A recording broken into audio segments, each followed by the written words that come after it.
क्या आप जानते हैं अमेरिका की कोलंबिया यूनिवर्सिटी को जब 300 साल पूरे हो गए तो वहाँ एक सर्वे किया गया जिसका मकसद था यूनिवर्सिटी के 300 साल के लंबे इतिहास में सबसे होशियार छात्र कौन है। पर क्या आपको मालूम है, जब सर्वे की लिस्ट सामने आई तो लोग दंग रह गए, क्योंकि इस लिस्ट में केवल 6 छात्रों के ही नाम थे, जिनमें एक नाम डॉक्टर भीमराव अंबेडकर का था। जी हाँ, डॉक्टर भीमराव अंबेडकर, एक ऐसा नाम जिसने कहा था, महान प्रयासों को छोड़कर जीवन में कुछ भी बहुमूल्य नहीं। बाबा साहेब के सम्मान में अमेरिका की कोलंबिया यूनिवर्सिटी के मुख्य द्वार पर उनकी ब्रॉन्ज की एक मूर्ति लगाई गई, जिसका अनावरण अमेरिका के तत्कालीन राष्ट्रपति बराक ओबामा ने किया और इस मूर्ति के नीचे लिखवाया गया, सिंबल ऑफ नॉलेज, यानी के ज्ञान का प्रतीक। ज्ञान और शिक्षा पर सदा ही जोर देने वाले अंबेडकर ज्ञान का प्रतीक बने। उन्होंने कहा था, शिक्षित बनो, संगठित रहो और संघर्ष करो। अगर ज्ञान का दूसरा नाम अंबेडकर कहा जाए तो जरा भी आश्चर्य नहीं होगा, क्योंकि डॉक्टर भीमराव अंबेडकर ने MA, PhD, बारेट लॉ सहित 32 डिग्रियां हासिल की थी, जो उन्होंने अमेरिका, लंदन, मुंबई और बर्लिन विश्वविद्यालयों से प्राप्त की।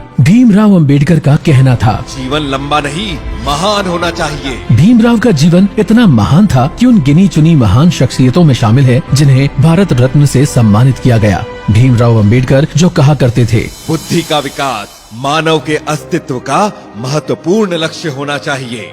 इसी लक्ष्य की दिशा में भीमराव अंबेडकर के द्वारा प्रदान किए गए दिशा निर्देशों और निर्देशक सिद्धांतों के आधार पर ही दोस्तों भारतीय रिजर्व बैंक की बुनियाद रखी गई है। भीमराव अंबेडकर ने कहा था, वे इतिहास नहीं बना सकते जो इतिहास को भूल जाते हैं। संविधान पुरुष भीमराव अंबेडकर के जीवन की अनसुनी कहानी सुनने के लिए डाउनलोड पॉकेट FM और सुनिए महानायक भीमराव अंबेडकर।